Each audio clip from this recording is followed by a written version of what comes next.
Breaking the Habit of Being Yourself. Rewire Your Mind for a New Life by Imperium Audiobooks. Introduction. The power to become someone new.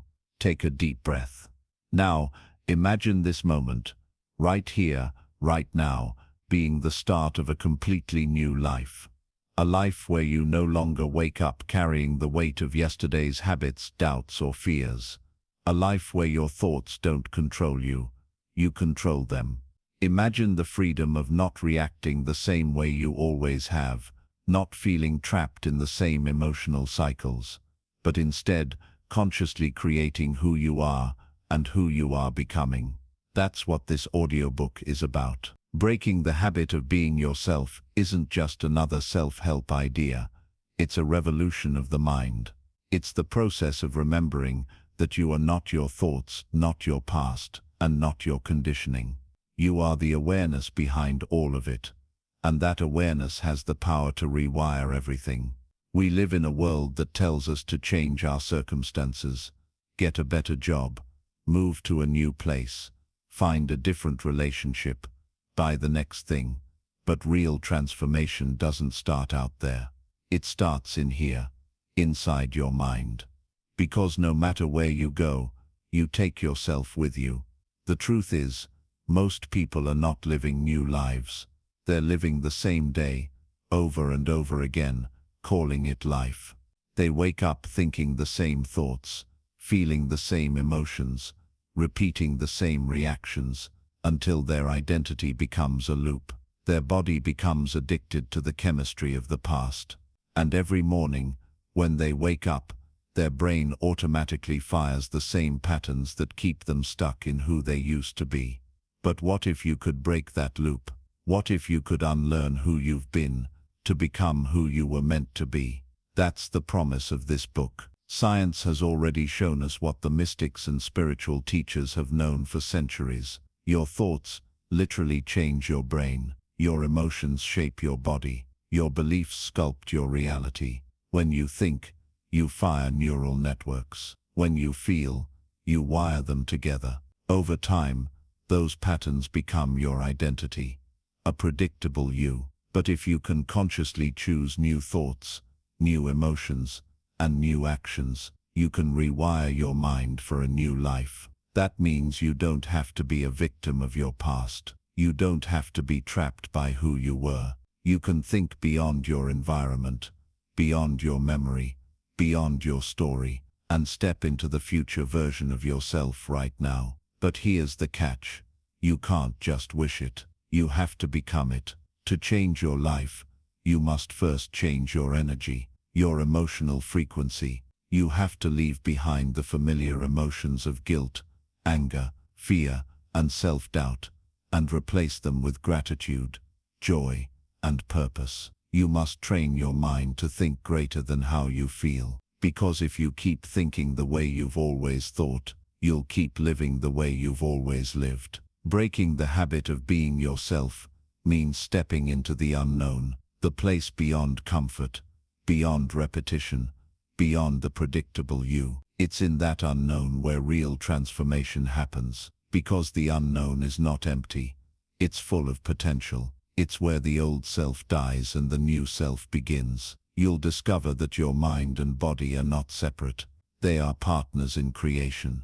Your thoughts send the signal, your emotions seal the message, and your actions confirm the belief. That's the loop of reality, and you, right now, have the power to interrupt it. This audiobook will take you through that process, step by step. Each chapter will guide you deeper into understanding how your mind works, why you feel the way you do, and how to reprogram your subconscious to support your highest potential. You'll learn how to break free from the emotional addictions that keep you stuck, release the past, and stop reliving it. Rewire your brain to create new thought patterns. Align your mind, body, and spirit with your desired future. Step into a new identity, one built by design, not by default. And as you listen, don't just consume these words.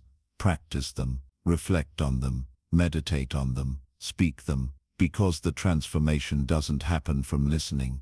It happens from living the truth you hear. Here's the ultimate hook, the message that will follow you through every chapter. You are not doomed by your genes, your past or your circumstances. You are only bound by the limits of your mind, and those limits can be reprogrammed. So as we begin this journey together, make a quiet promise to yourself. Promise to no longer be who you were yesterday. Promise to think differently, to feel differently, to act differently. Promise to step into the unknown, because that's where your future is waiting.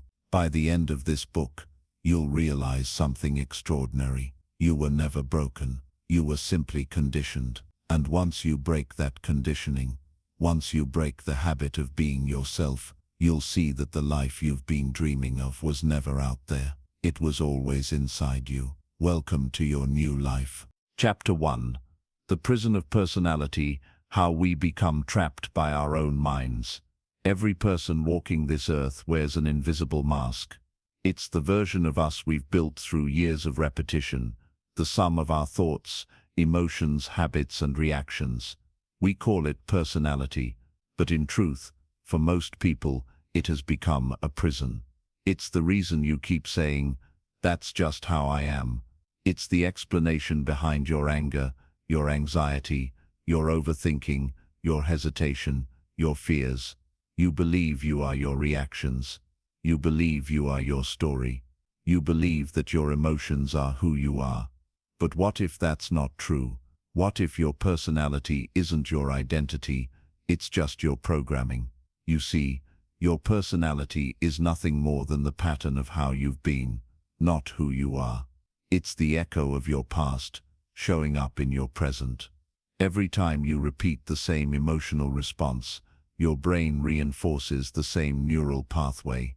Every time you think the same thought, your body memorizes the same chemical signature. Over time, your mind and body fuse into one predictable being, a walking script, running the same code day after day. And that's where most people get stuck. They live not as creators, but as recorders, replaying the same emotional experiences on loop. They say they want change, but they wake up thinking the same thoughts as yesterday.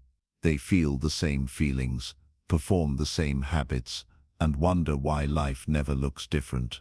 The hard truth is this: you cannot live a new life with an old mind. Let's take a closer look at how the prison is built. When something emotionally significant happens, a heartbreak, a failure, a betrayal, a moment of fear, your brain releases chemicals that your body remembers. Those emotions get stored in your cells, becoming part of your physical identity. Over time, the body becomes addicted to the emotions of the past. The brain may forget the details, but the body never does. That's why, even when life is calm, some people feel restless, uneasy, or anxious. Not because something bad is happening, but because peace feels unfamiliar. Their body is addicted to the drama, to the cortisol, to the adrenaline. The calm feels like a threat, because it doesn't match their chemical memory of normal. And so, the body pulls them back into old habits, old relationships, old struggles. Why? Because the body is the mind's servant, but it has become the master. That's the real prison, being ruled by your past emotions while believing you're living in the present. But awareness is the first crack in the wall. When you start observing your thoughts instead of reacting to them, you weaken their control.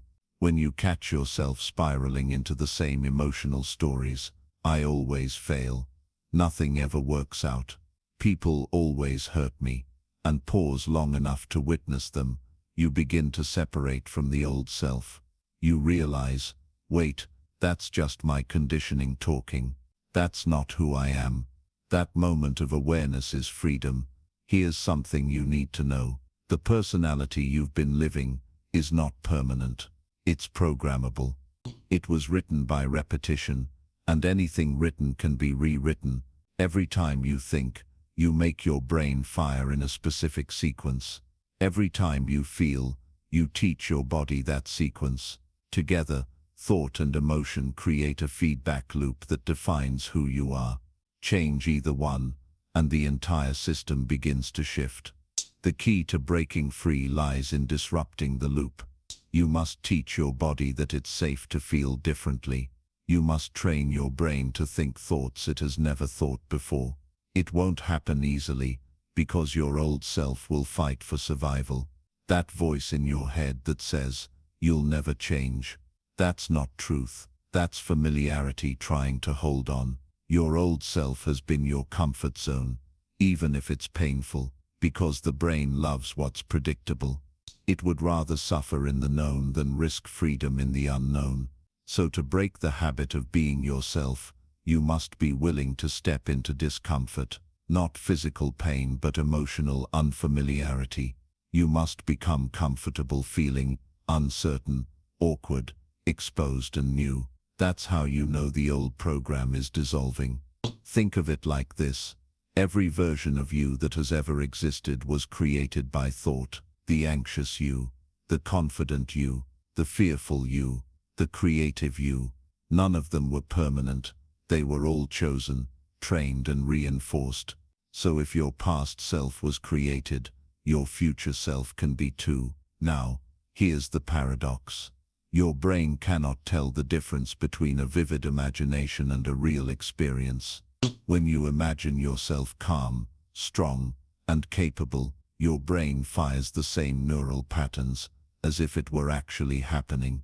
That means you can literally rehearse a new personality into existence. You can train your brain to believe in your future self more than your past self. But here's where most people fail. They stop too soon. They meditate for a week, visualize for a few days, feel good for a moment, then slip back into autopilot. Transformation doesn't come from one spark. It comes from repetition. You must rehearse the new you until it becomes second nature, because at some point, you will wake up and realize you no longer have to try to be that new version of yourself. You simply are it. That's the goal, to live from your future, not your past. In neuroscience, there's a principle called Hebbian learning. Neurons that fire together, wire together. Every time you pair a new thought with a new emotion, you're rewiring your brain. The more often you do it, the stronger the connection becomes. Eventually the new pattern overrides the old one, and the moment that happens, when your mind and body both believe in a new identity, the past loses its grip. So let me ask you something. Who would you be if you stopped telling your old story? Who would you become if you stopped identifying with your pain, your fears, your failures? Because that's who's waiting for you. The version of you that exists beyond habit, beyond programming, beyond the prison of personality. You are not your emotions. You are not your past. You are not your environment.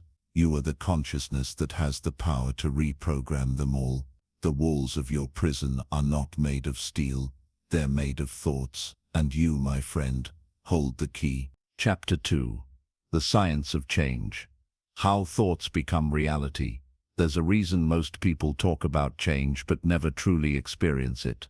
They read, they plan, they dream, but when the moment comes to act differently, to feel differently, the gravity of their old self pulls them right back. It's not a lack of discipline. It's not even a lack of motivation. It's science. Every thought you think is a chemical event. Each idea that passes through your mind sends electrical signals firing between neurons, creating connections, tiny bridges that represent your mental reality. When you repeat a thought often enough, that bridge becomes a highway. It's faster, stronger, automatic. And before long you're no longer choosing your thoughts, they're choosing you. That's how habits of thinking are formed. And that's why change feels so unnatural. Imagine walking through a dense forest. The first time you push through branches, step over roots, make your way through thorns. It's slow and awkward. But if you take that same path every day, you create a trail. Soon it becomes easy, familiar, effortless. Your mind works the same way. Every thought you repeat creates a trail in your neural forest. But here's the thing.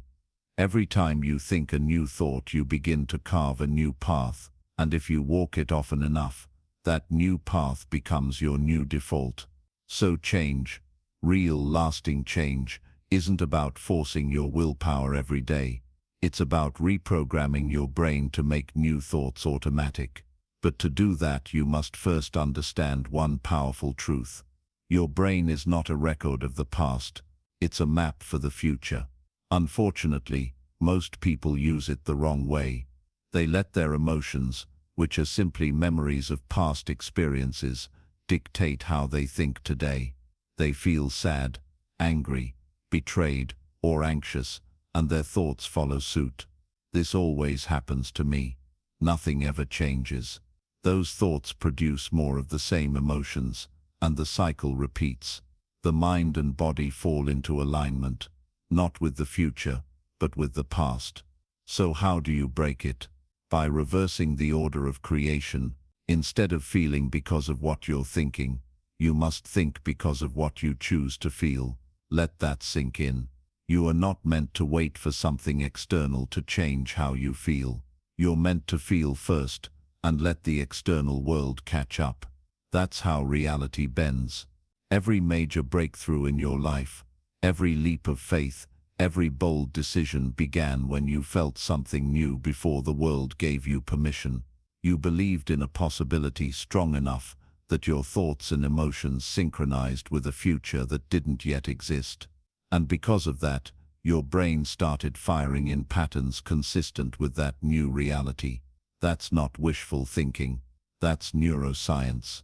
Studies show that when you visualize an action vividly enough, lifting weights, running, speaking on stage, succeeding at a goal, your brain activates the same regions it would if you were actually doing it. That means the brain doesn't distinguish between imagination and experience. It simply responds to whatever is most consistent and emotional. So when you think greater than you feel, you begin to rewire your future self. You teach your brain to expect something new, and when the brain expects it, the body prepares for it. That's when you enter what scientists call coherence. Your thoughts, emotions, and energy align toward a single intention.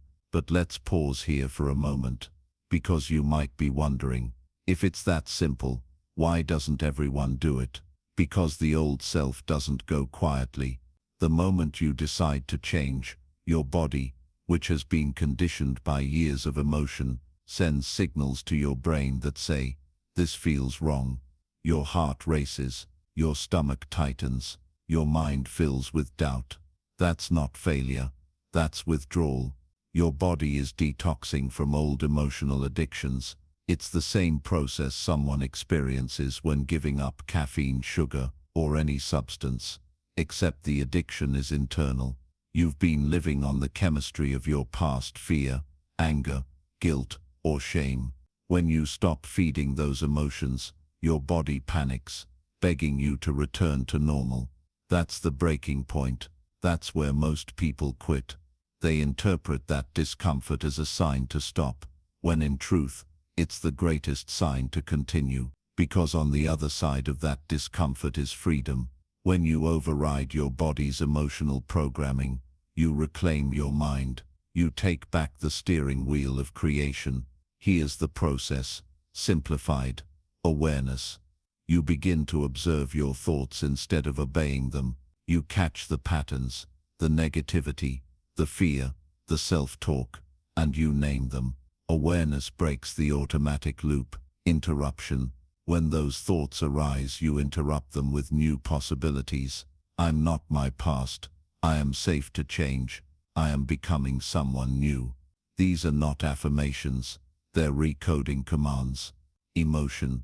You attach powerful emotion to your new thoughts. You feel what it's like to already be free, calm, confident, abundant. Emotion is the amplifier that tells the brain, this matters. Repetition. You practice daily, not out of routine but out of devotion. You become a sculptor of your inner world, and over time the impossible becomes instinct. That's how your thoughts become your future. You begin to see subtle synchronicities, the right opportunities, the right people, the right timing. Things you used to chase begin to appear naturally. That's not coincidence. It's resonance. Your inner frequency is now aligned with what you desire, not what you fear.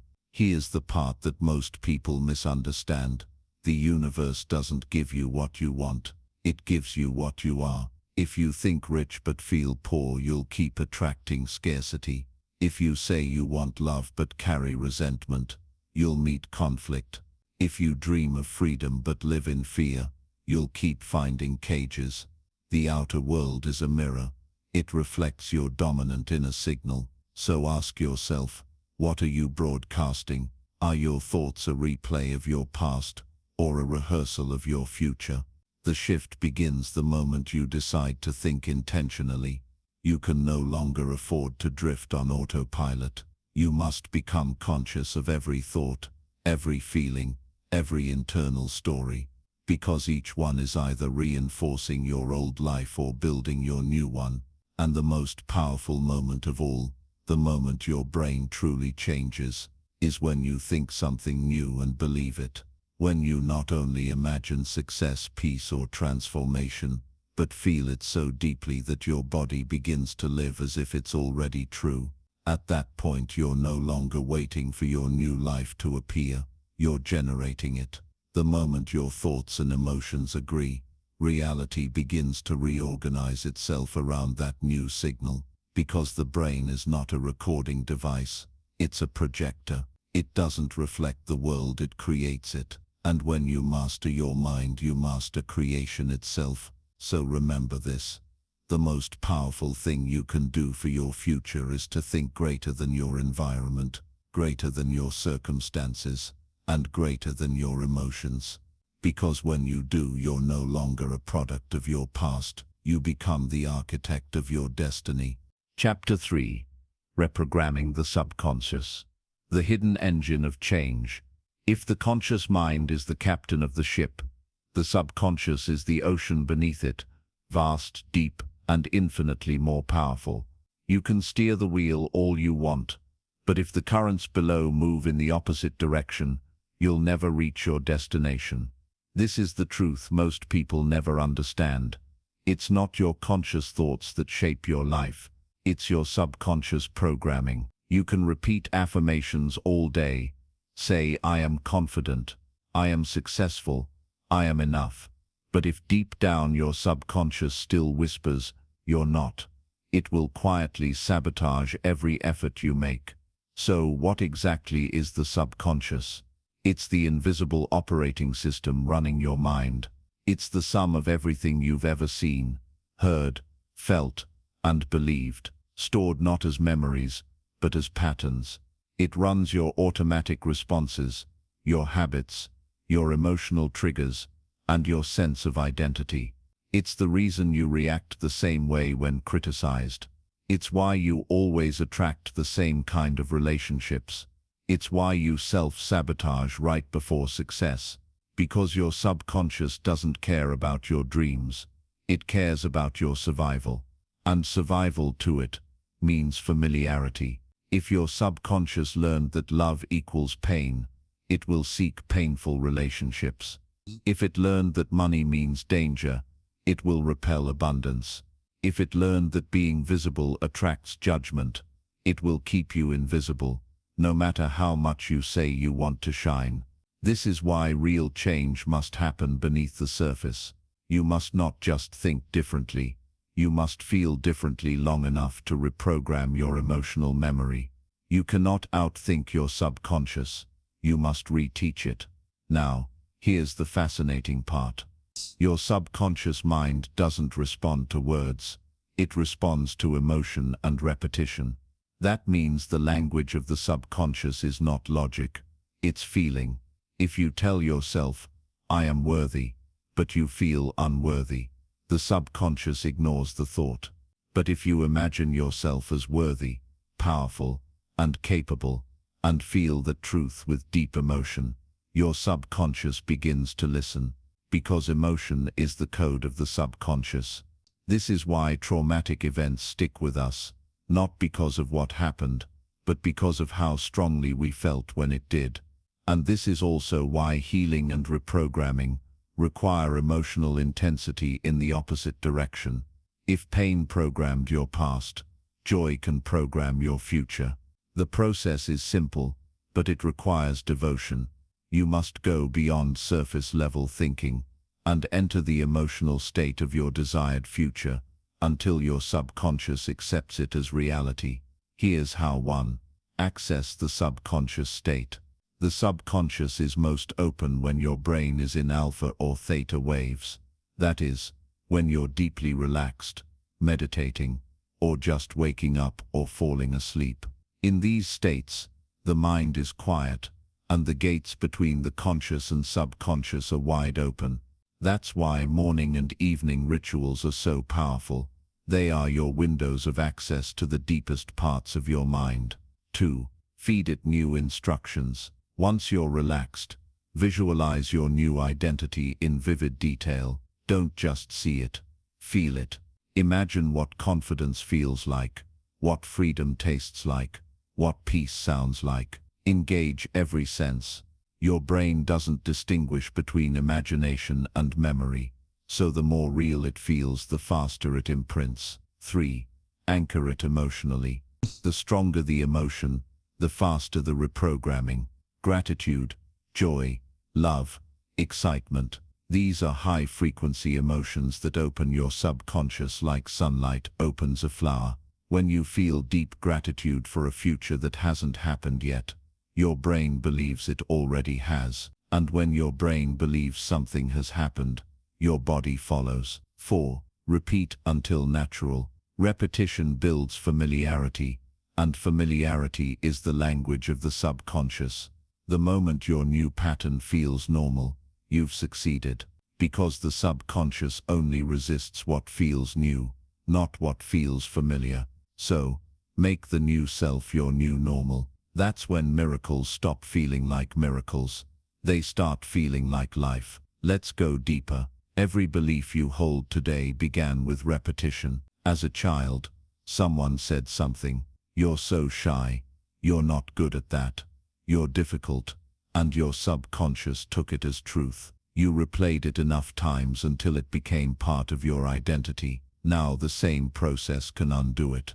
When you replace I can't with I can and do it with feeling and persistence, you literally rewire the circuits of belief. Neuroscientists call this neuroplasticity, the brain's ability to reorganize itself by forming new connections. It means your identity is not fixed.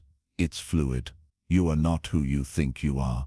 You are who you practice being. And here's the most empowering truth of all. Your subconscious mind does not know time. It only knows now. That means if you feel joy right now, it assumes there is a reason for it, even if there isn't. If you feel gratitude for your future, it begins adjusting your internal chemistry, as if that future already exists. That's how you manifest, not by wishing, but by rehearsing the emotional reality of your desire, until your subconscious builds it into your identity. This is why people who visualize success with deep emotion and consistency often begin seeing real-world results that defy logic. Their internal map shifts first, and the external world reconfigures to match it, because reality is a mirror, and the subconscious is the painter. But let's be honest, reprogramming isn't easy. You will meet resistance.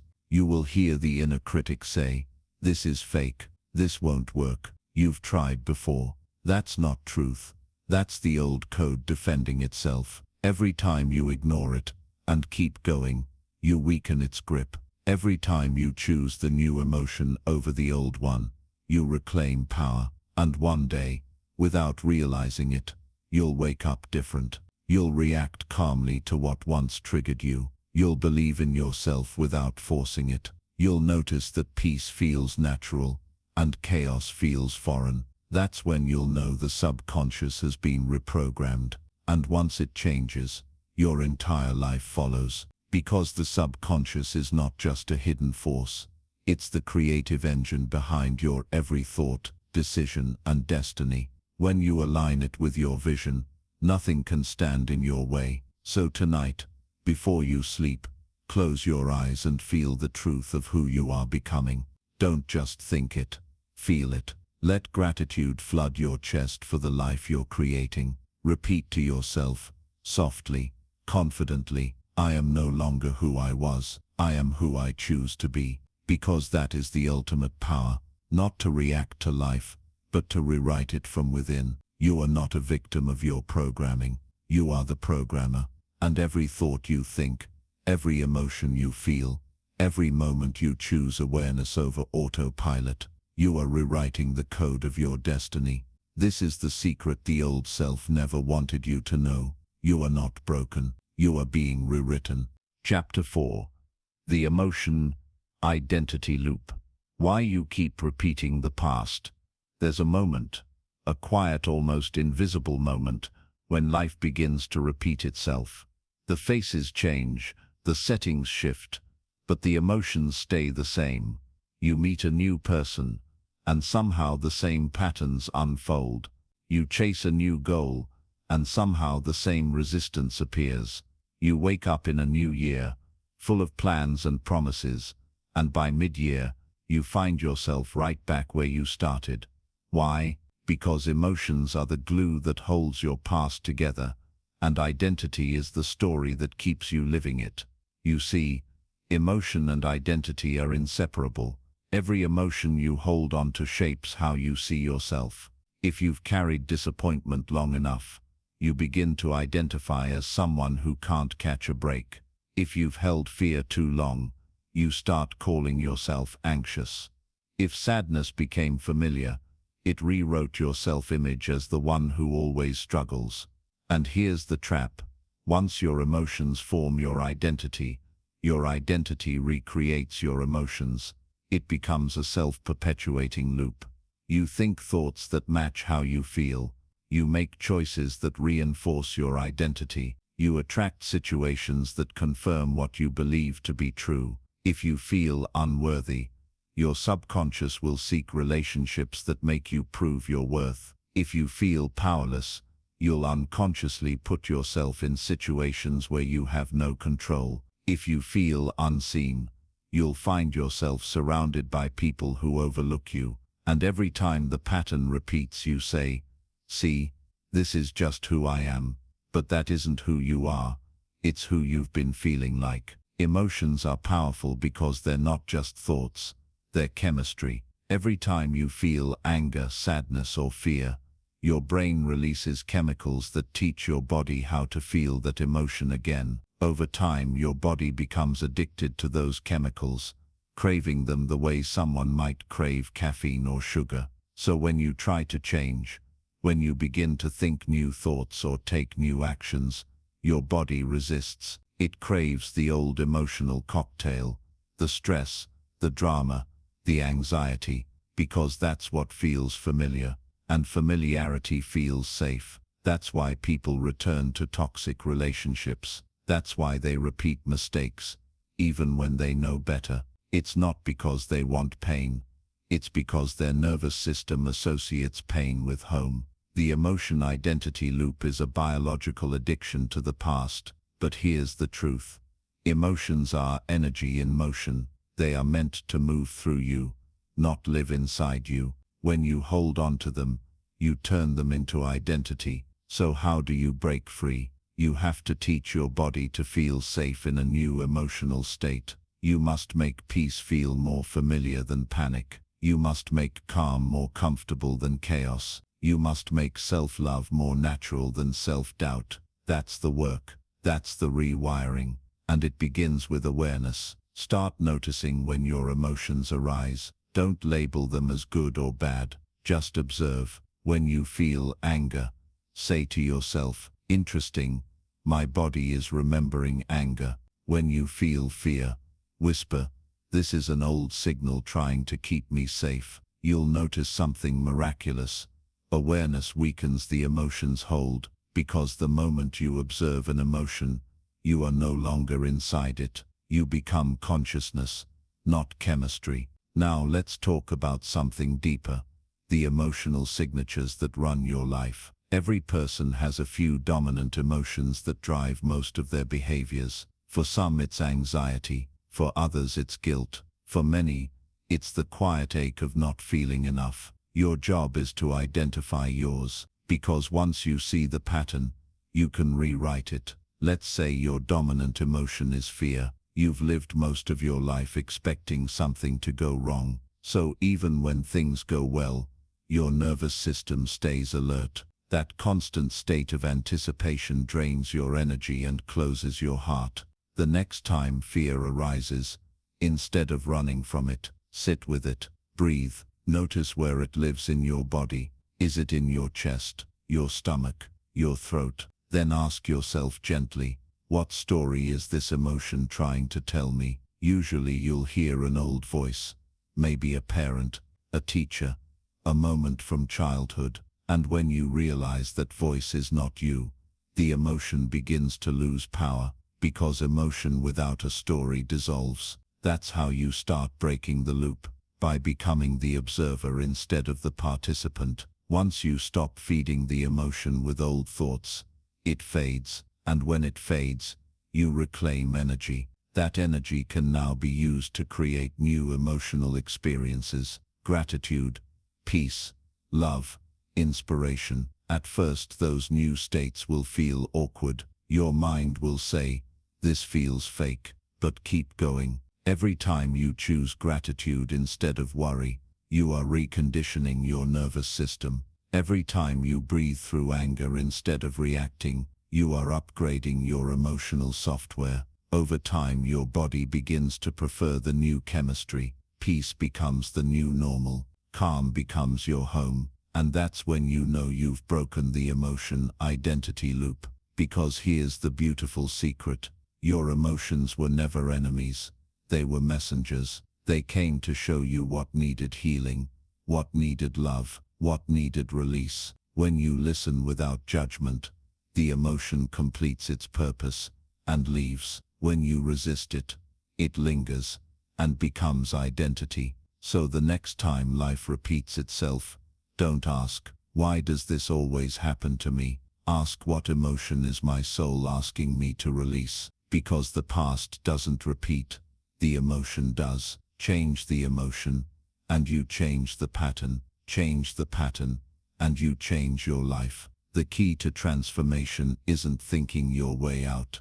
It's feeling your way through. Feel the fear, but don't feed it. Feel the sadness, but don't live there. Feel the anger, but let it pass like a wave. Then choose again. Choose the emotion of your future, because your future self isn't waiting for better circumstances. It's waiting for a better emotional frequency. When your emotions and identity align with peace, joy and purpose, life begins to mirror that alignment. You stop living the same story, and you start writing a new one. You stop being the echo of your past, and you become the voice of your evolution. Remember, emotion creates identity. Identity creates experience, and experience reinforces emotion. Break the chain, and you break the illusion. Reclaim the emotion, and you reclaim yourself. You are not who you've been feeling like. You are who you decide to feel as right now. Chapter 5. The Power of Presence. Escaping the autopilot mind. Most people are not living. They are simply remembering. They wake up and immediately replay yesterday. They think the same thoughts, feel the same emotions, take the same actions, and call it life. It's not life, it's memory. The autopilot mind is subtle. It doesn't announce itself. It whispers through habit, routine, and comfort. You brush your teeth while thinking about the day ahead. You drive to work without noticing the road. You speak, react, move, but rarely choose. And one day you realize that weeks, months, maybe years have passed, and you can barely remember how it all felt. Presence isn't just awareness, it's aliveness. It's the moment when time slows down, and you feel your existence. You feel your breath moving in and out. You notice the texture of the air. You hear the small sounds between silence. You become the watcher of your mind, not its prisoner.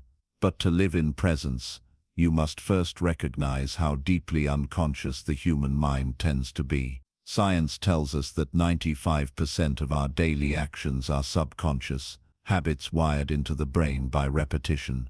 You're not thinking your thoughts are thinking you. You're not choosing your emotions are choosing you. That's the autopilot state, where your life is being run by yesterday's programming. It's why you can want change and still not change. It's why you can read the books, listen to the affirmations, make the plans, and yet still feel stuck. Because transformation cannot happen when you are unconscious to your own patterns. So how do you awaken? It begins with awareness of the now. Presence doesn't require silence or meditation cushions. It begins in the simplest things. When you drink water, taste it. When you walk, feel your steps. When you speak, hear your voice. When you listen, really listen. The mind will try to escape. It will wander into memories, into what-ifs, into worries. That's its nature. But every time you notice that wandering, and bring it back, you're rewiring your brain for awareness. Every return to now is a rep of mental strength. Because presence isn't the absence of thought, it's the mastery of it. It's the moment when you can say, I am thinking this, instead of unconsciously being dragged by it. You become the conductor of your mind, not its passenger. The greatest secret of transformation is this: you can't change the past from within the past. You can only change it from presence. When you are fully in the now, you step outside the emotional frequency of your history. The body, which used to be addicted to the old emotions, begins to calm. The mind, which used to project the same stories, begins to quiet. And in that stillness, something sacred emerges, awareness itself. That's where your power lives. Because awareness is the gap between thought and reaction, between fear and choice, between the past and creation. Let's visualize this. Imagine you're standing on a busy street of your mind, thoughts rushing by like cars, worries about the future, regrets about the past, conversations that never happened, fears that never came true. Most people try to stop the traffic. They chase the thoughts, fight the noise, get frustrated. But the awakened one simply steps to the sidewalk. They watch, they breathe, they observe the traffic without getting hit by it. That's presence. The moment you become the watcher, the thoughts lose their grip. They may still pass, but they no longer control your inner weather. You realize something life-changing. You are not your mind. You are the awareness that notices it. And from that awareness, you can rewrite everything. Because presence isn't passive, it's creative. When you live consciously, you begin to act from intention, not impulse. You choose what to say, what to feel, what to give attention to, and what you give attention to grows. That's how new realities are born. Not through struggle, but through conscious creation. Let's take a moment here, right now. As you listen, take a slow breath in, hold it, and exhale gently. That simple breath is presence. It reminds your body, I am safe. It reminds your mind, I am here. And in that here, there's no fear, no regret, no rush, just being. The autopilot mind cannot survive where awareness lives. Every time you pause and breathe, every time you catch a thought before it becomes emotion, you are unplugging from the unconscious program. At first it feels small, then you start noticing. You respond instead of react. You forgive faster. You worry less. You see patterns before they trap you. That's the birth of consciousness. Presence expands your perception. You stop seeing life through the narrow lens of me and my problems, and begin to experience life as a vast intelligent flow. You realize the same energy that grows trees, moves oceans and spins galaxies, is breathing through you. That realization changes everything. You stop fighting the moment and start flowing with it. You stop forcing outcomes and start aligning with purpose. You stop seeking peace and start being it. That's not philosophy. That's neuroscience, because when you are present, your brain waves slow down, your stress hormones drop, your immune system strengthens, your intuition becomes sharper. You literally shift from survival to creation. The autopilot mind survives. The conscious mind creates. So ask yourself this: how many of your days are being lived by memory, and how many are being created in awareness? Every sunrise is an invitation to begin again, but you can only begin again if you are here. You can't rewrite your story while replaying it. You can't create a new life while living from the old emotions of it. The moment you enter the now, you become timeless. And when you become timeless, you step into infinite possibility, because presence doesn't just change your mood, it changes your reality. It's not about escaping the mind but transcending it, not about quieting life,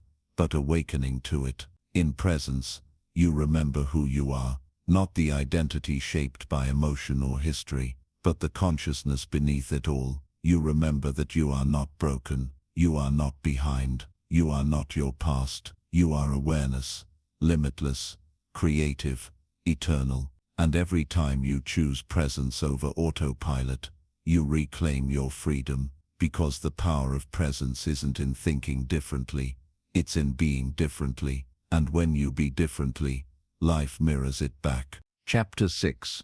Reprogramming the Subconscious Mind. From Limitation to Liberation. The mind is like fertile soil. Whatever seed you plant, it grows. But here's the truth. Most people never realize you've been planting the same seeds for years, and you've been harvesting the same life as a result. Every thought you think, every emotion you feel, every word you repeat becomes a program, stored deep inside your subconscious. And your subconscious, my friend, doesn't argue. It doesn't judge. It doesn't reason. It simply accepts. If you say, "I'm not enough," long enough, your subconscious will make it true. If you say, "I always fail," it will bend reality to match that belief. If you say, "I'm not lucky," it will blind you to every opportunity around you. You are not living your life.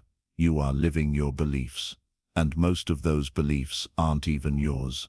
They were given to you by parents, teachers, culture, heartbreak, society. You absorbed them when you were too young to question them.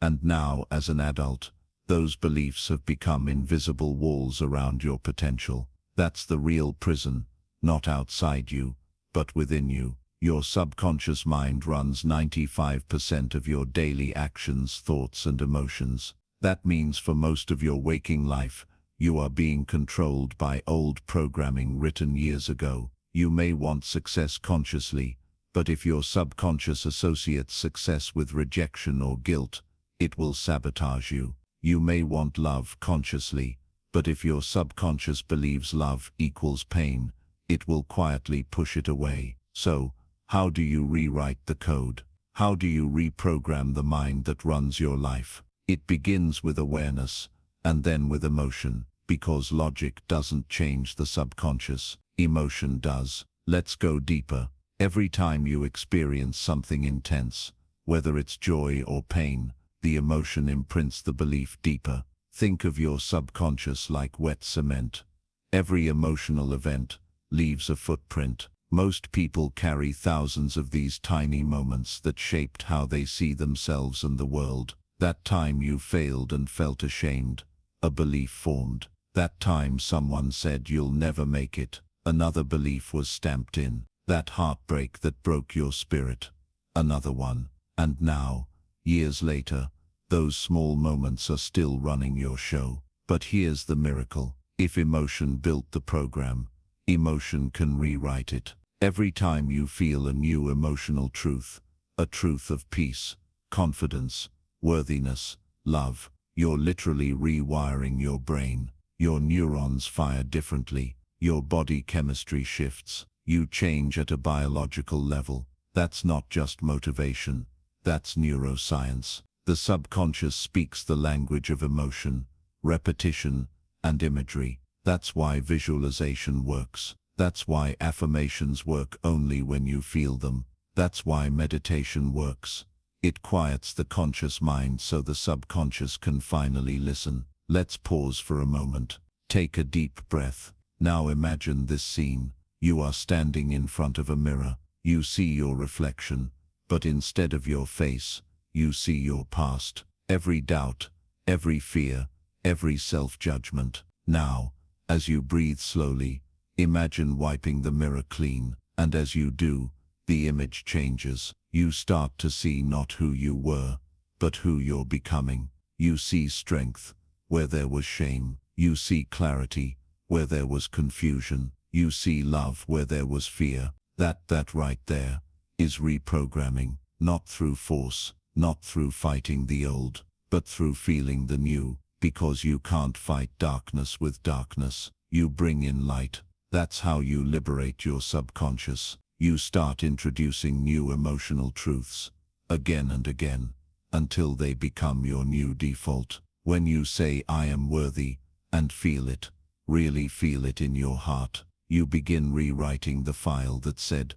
"I am not enough." When you say, "I am free," and breathe into that emotion, you start dissolving the program that said, "I'm trapped." When you say, "I am loved," and you let yourself feel loved, even by the simple breath within you, you begin creating new neurological connections that support that reality. It's like updating software. The old program starts to fade. The new one starts to take over.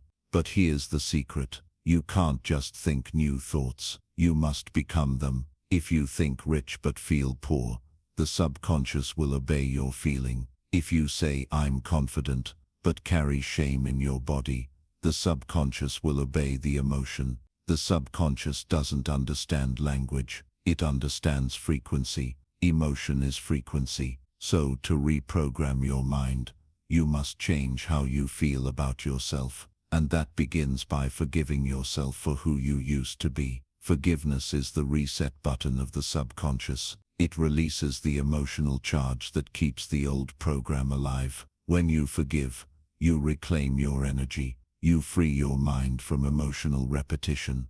Then you replace it with intention. Every day, visualize the life you desire as if it's already real. Don't just see it.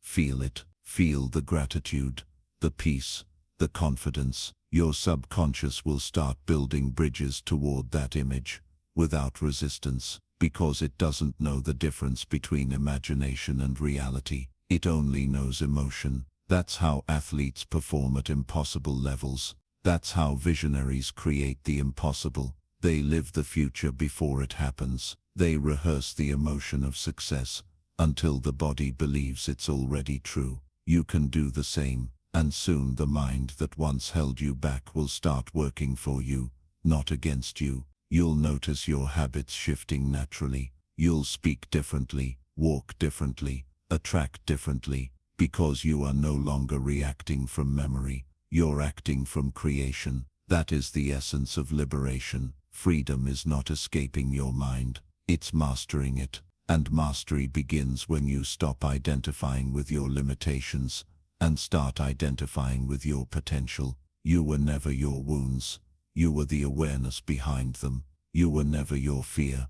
You were the consciousness watching it. You were never broken, only believing so. When you reprogram your subconscious, you don't just change your thoughts, you change your identity. And when your identity changes, your entire world bends to match it. Because reality isn't happening to you, it's responding to you. Every belief you hold is a command. Every emotion is a frequency. Every moment you choose awareness over autopilot, you're breaking the chains of the old self. That's how you move from limitation to liberation. You don't fight the old program. You rise above it. You become the new one. And that's the moment your new life begins. Chapter 7.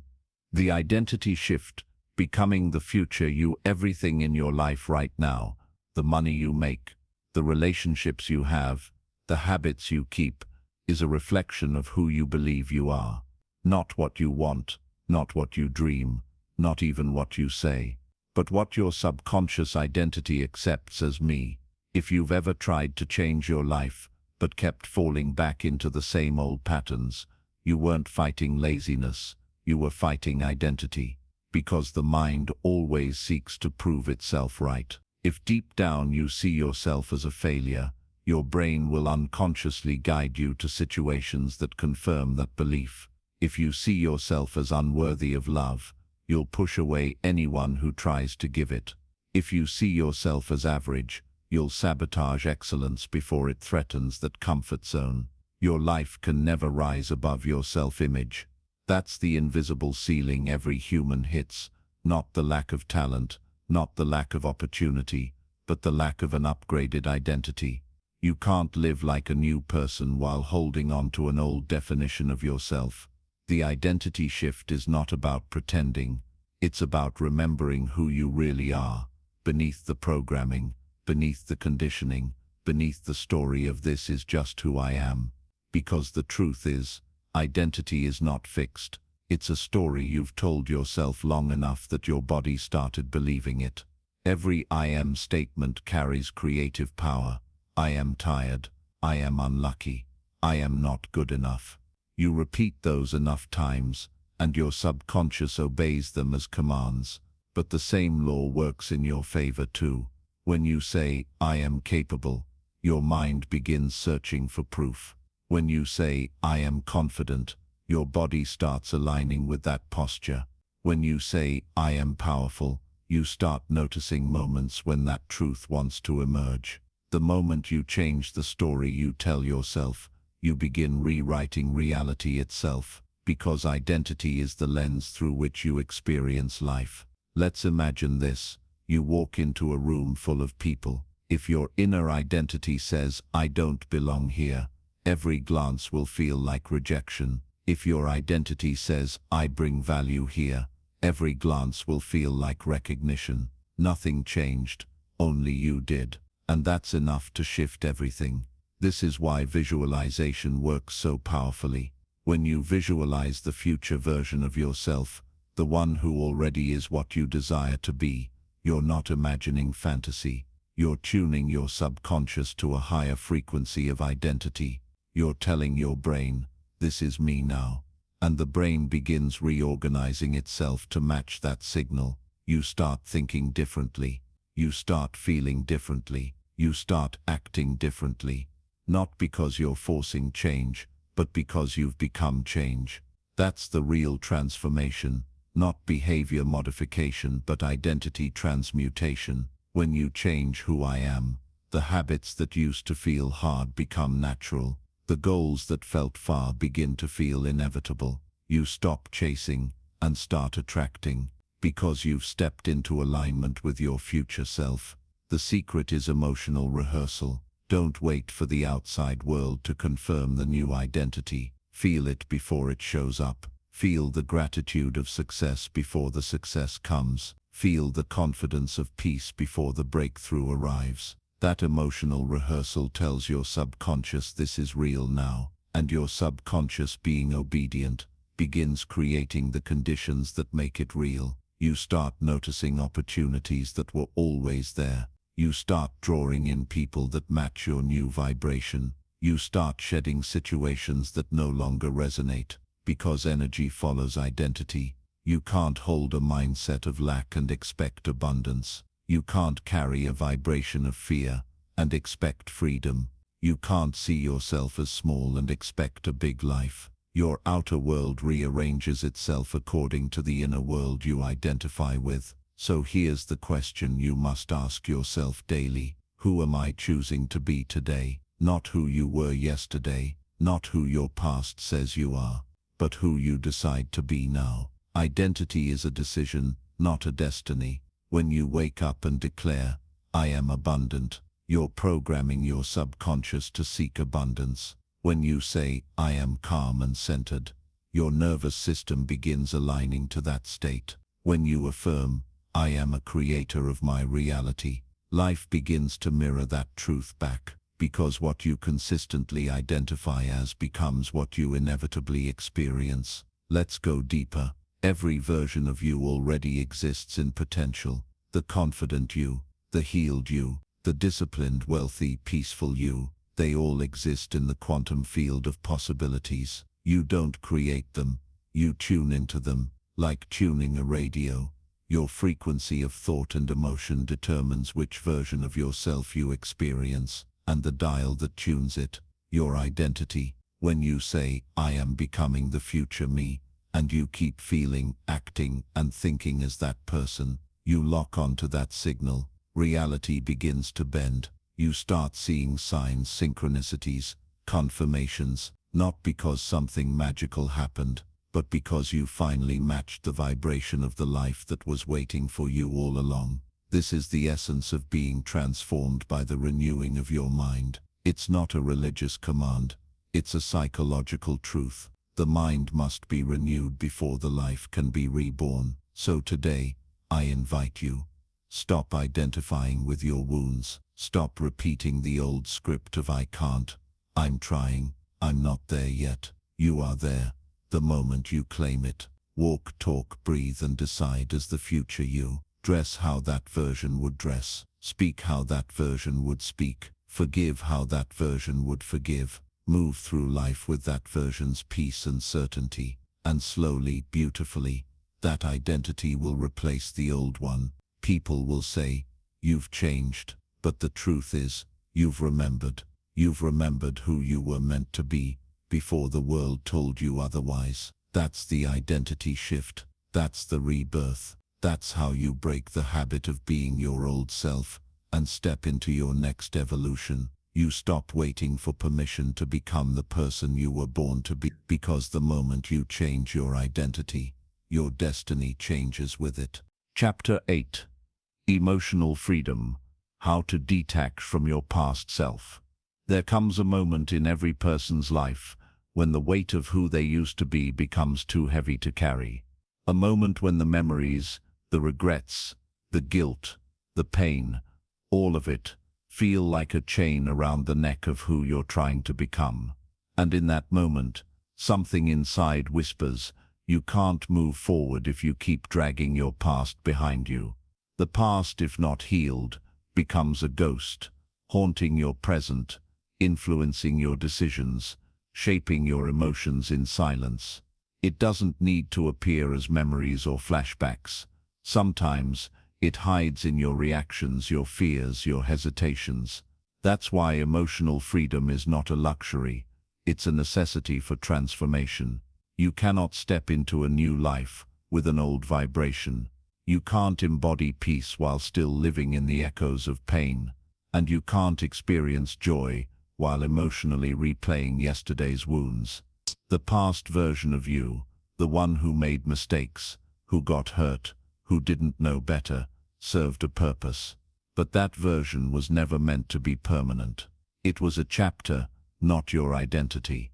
And to detach from that old self, you must first understand what keeps you emotionally tied to it. It's not the memories themselves, it's the meaning you gave them.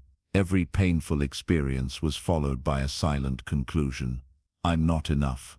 I can't trust people. I always lose. I'm broken. Those conclusions became emotional contracts, promises your subconscious made to protect you from being hurt again.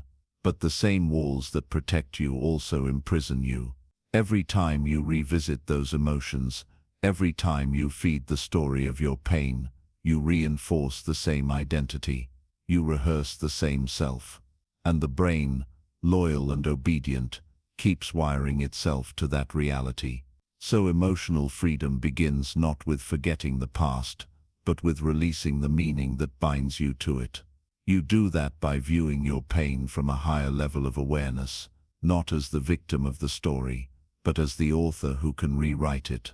Ask yourself, what if that heartbreak wasn't punishment, but preparation? What if that failure wasn't loss, but direction? What if that betrayal wasn't the end, but the beginning of deeper truth? When you reinterpret your past through the eyes of wisdom, you begin to see something miraculous. Every wound was a teacher, every setback was sacred, and that realization releases the emotional charge, because healing isn't about erasing pain, it's about removing its control over your identity. You stop saying, This happened to me, and start realizing, this happened for me. That's emotional liberation. But the process isn't intellectual, it's emotional. You can't just think your way to freedom, you must feel your way through it. And that means facing what you've avoided, letting yourself cry where you once went numb, forgiving where you once held resentment, breathing where you once held tension. Emotional freedom requires courage, the courage to meet your pain without running from it. Because only by feeling the old emotion can you finally release it. You see, emotion is energy, and energy doesn't die, it transforms. When you suppress it, it gets stored in your body. When you release it, it becomes lightness, clarity and peace. That's why people cry during healing. It's not weakness, it's energy leaving the body. It's the nervous system, unlearning fear. It's the heart reopening. It's the mind letting go of survival. And that release, that surrender, is the true beginning of freedom. Let's pause here. Take a deep breath. Inhale slowly. Fill your lungs with presence. Exhale softly. And with that breath, imagine releasing every emotional weight you no longer need. Let go of the guilt. Let go of the shame. Let go of the version of you who didn't know what you know now. You did the best you could with the awareness you had, and that's enough. Forgiveness is the gateway to emotional freedom, but not just forgiveness for others. Forgiveness for yourself. Forgive yourself for the chances you didn't take, for the words you never said, for the times you betrayed your own worth just to feel accepted. You are not your mistakes. You are the awareness that learned from them. The past doesn't define you. It refines you. And when you start to see your story through that lens, you no longer need to identify with pain to prove your strength. You become free. Emotional freedom means you no longer react from old wounds. You respond from new wisdom. You no longer chase closure from others. You create it within yourself. You no longer repeat the same emotional patterns, because you've stopped identifying with the emotions that created them. You start saying, I release what no longer serves my peace. I release what doesn't align with who I'm becoming.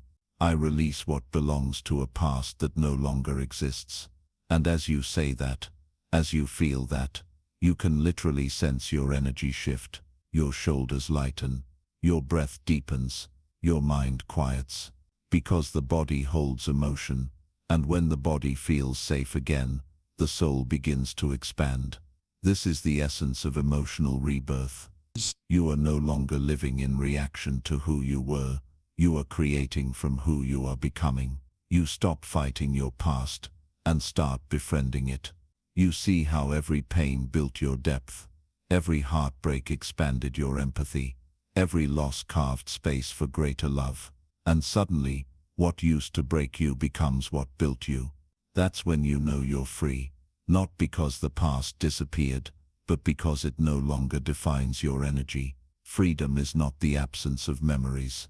It's the absence of emotional bondage. You can look back and feel peace instead of pain. You can remember without reliving. You can honor your story without being trapped in it. That's emotional mastery. That's emotional freedom. You become untouchable, not cold but clear, not numb but healed. Because true power isn't about never feeling. It's about feeling fully, then choosing peace anyway. And once you reach that state, your past self finally exhales and lets you go, because you've learned the lesson it came to teach. And now, you can walk forward, lighter, freer, whole, ready to live as the new creation you were always meant to be. Chapter 9. Living in Alignment. How to stay in your new state of being. Transformation is powerful, but maintaining it, that's mastery. Anyone can have a moment of awakening, a burst of clarity, a few days of peace after meditating or journaling or reading something that changes their perspective. But the true test begins after the insight fades, when life returns to its rhythm, when people trigger you again, when stress shows up uninvited. That's when the universe asks, can you remain aligned even when everything around you is testing that alignment? To live in alignment means to live from your new identity, consistently, consciously, courageously, because the moment you begin to change, your old environment will try to pull you back, not out of malice, but out of familiarity. Your mind loves comfort more than it loves growth. It will whisper, this new version of you feels strange. Maybe this peace won't last. Maybe it's safer to go back to how things used to be. That's not truth. That's conditioning. Your subconscious mind is like a thermostat. It's set to the emotional temperature of your past. And every time you elevate beyond that, more joy, more love, more confidence, it tries to cool you back down to what feels normal. So if you want to stay in alignment, you have to reset that thermostat. Consciously, repeatedly, lovingly. How? By living every day as the version of you you've chosen to become, even before it feels natural. See, your brain doesn't know the difference between imagination and reality. When you emotionally rehearse your new state of being, gratitude, peace, purpose, your brain fires and wires new circuits as if it's already happening. And the more you practice that state, the more natural it becomes. That's why alignment is not a one-time decision, it's a daily devotion. Each morning when you wake up, you are at a crossroads. Do I repeat my past, or do I recreate my future? And the answer isn't found in your thoughts, it's found in your energy. Your thoughts might say, I'm ready for change, but your energy might still be anchored in worry, doubt, or resentment. So before you move into your day, take a moment to tune your vibration, to align your energy with the reality you wish to experience. Ask yourself, how does my future self feel? Peaceful, grounded, joyful, grateful. Then breathe into that emotion. Let it fill your chest. Let it become your frequency. That's how you align with your new self, not by effort, but by embodiment. Because alignment isn't about forcing outcomes, it's about matching energy. When your energy matches the future you desire, life begins to reorganize itself around you. People, opportunities, synchronicities, they start showing up not by coincidence, but by resonance. That's the secret most never realize. You don't attract what you want, you attract what you are. So staying in alignment is about constantly checking in with who you're being. When you feel anxious, pause. Ask, who am I being right now? When you feel frustrated, breathe. Ask, is this how my future self would respond? Every time you choose differently, you strengthen the new neural pathways of your becoming, and over time that choice becomes your nature. But here's the beautiful paradox. Staying in alignment doesn't mean you'll never fall out of it. It means you'll know how to come back faster. Awareness becomes your anchor. You'll still have moments of doubt, but you won't live there. You'll still get triggered, but you won't identify with the trigger. You'll still feel fear, but you'll act in faith anyway. That's progress. That's evolution. Because alignment isn't perfection, it's presence. It's being awake enough to notice when you've drifted, and loving yourself enough to return. And the way you return is through stillness, meditation, breathwork, nature, whatever brings you back to yourself. Because in stillness, the noise of the mind quiets, and your inner compass recalibrates. You stop chasing peace, and start realizing you are peace. Living in alignment also means protecting your energy. Not everyone will understand your transformation. Some will question it, some will resist it. And that's okay.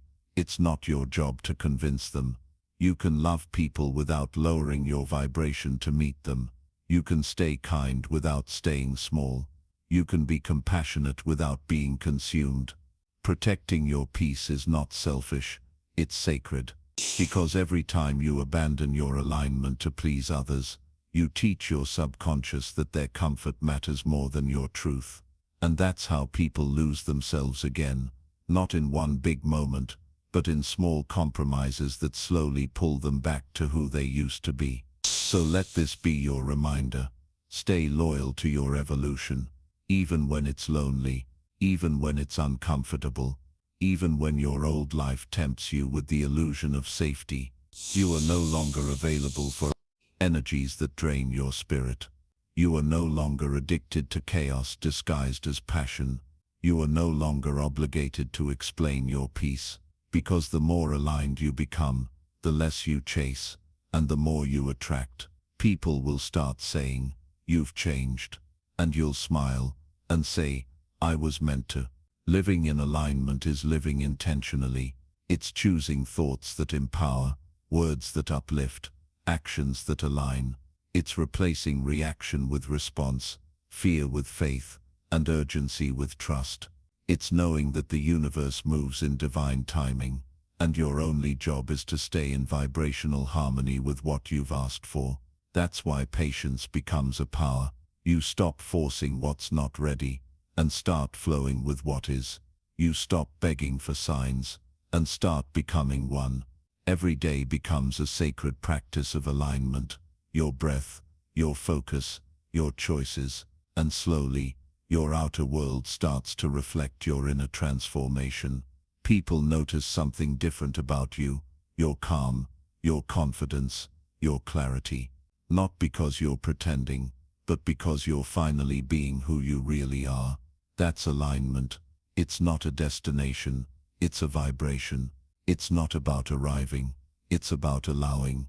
It's not about controlling life, it's about cooperating with it. When you live in alignment, life feels lighter. You stop overthinking every move, because you trust the flow. You stop doubting every decision, because you trust your intuition. And most beautifully, you stop searching for peace, because you realize you've become it. Chapter 10. The Power of Reinvention. Designing Your Future Self. There comes a moment in every awakening where you realize you are not who you were, and you are not yet who you are becoming. It's a strange in-between, a sacred void, the space between endings and beginnings. And in that space, something miraculous happens. You are given the power to reinvent yourself. Most people fear this stage. They cling to the familiar, to the routines and relationships that define them. But you, by listening to this, have already crossed the invisible line. You're no longer content with repetition. You're ready for reinvention. Reinvention isn't about pretending to be someone new. It's about remembering who you truly are beneath the noise, the fear, and the conditioning. It's peeling back every label you've worn and saying, "None of these define me anymore," because who you were was built from survival. Who you're becoming is built from creation, and that right there is freedom. To reinvent yourself, you must first release the version of you that no longer serves your destiny. That voice that says you're not ready. That memory that whispers you'll fail again. That fear that tells you it's too late. They were all teachers, but their lesson is complete. Now it's time to graduate. Reinvention begins when you stop identifying with your past and start identifying with your potential. The truth is, your future self already exists. It's not something you create from scratch. It's something you align with. Your job is not to become something new, but to remember the version of you who already has peace, power, and purpose. The one who has forgiven. The one who moves through life with calm certainty. The one who is not chasing, but choosing. That version of you is waiting. And every aligned thought, emotion, and action is a bridge that brings you closer. So let's get practical. To design your future self, you must first decide who you are becoming. Clarity creates transformation. You can't step into a future you can't define. Ask yourself, who am I when I no longer act from fear? Who am I when I wake up fully alive? Who am I when I trust myself completely? Close your eyes and see that person. Notice their posture, their tone, their rhythm. Feel their confidence, their lightness, their freedom. Hold that image, not as fantasy, but as instruction. Now your second step, embody it daily. Don't wait for circumstances to match your vision. Become the vibration of it right now. The future doesn't arrive by luck. It arrives by alignment. Speak as your future self would speak. Walk as your future self would walk. Make decisions your future self would make. Because every time you act in accordance with that higher identity, you're reprogramming your brain and signaling to the universe, this is who I am now. And soon your reality catches up. But understand this: reinvention demands courage. You will outgrow things that once made sense. You will lose interest in conversations that revolve around limitation. You may even find yourself standing alone for a while, not because you've lost people, but because you've found yourself. That space, that silence. It's not emptiness, it's expansion. It's where the next chapter of your life begins to write itself. Reinvention also means forgiveness. You cannot move into your new life while still judging your old one. Forgive the you who didn't know better. Forgive the you who stayed too long. Forgive the you who doubted, who feared, who delayed. Every version of you was necessary to bring you here. Forgiveness clears the emotional debris that blocks your future from flowing in. Because the future doesn't come through force, it comes through flow. And you cannot flow when you're holding on. So release. Release the guilt, the shame, the self-criticism. You've carried it long enough. You've learned the lessons it came to teach. Now it's time to write a new story. One where you are the author, not the aftermath. The moment you decide who you are, the universe reorganizes itself around that decision. Opportunities appear, people shift, synchronicities unfold. Not because you're lucky, but because you're aligned. You are no longer a product of your past. You are a prototype of your potential. That's what it means to rewire your mind for a new life. To no longer wake up as a memory, but as a possibility. To no longer live by default but by design. You're not here to repeat patterns. You're here to set a new frequency. You're not here to survive history. You're here to create destiny. So stand tall in your reinvention. Speak kindly to yourself. Think boldly. Move with intention. Live as though everything you desire is already within reach. Because it is. And when doubt returns, as it sometimes will, remember this truth. The same mind that created your limitations is also capable of creating your liberation. You've already proven that change is possible. Now prove that it can last. Because the new life you seek isn't waiting somewhere far away. It's waiting inside you, in the quiet conviction that says, I am ready to be more. So breathe, smile, and step into your future. Not someday, not when things are perfect, but right now, in this moment as the truest, most powerful version of yourself. Welcome to your new life.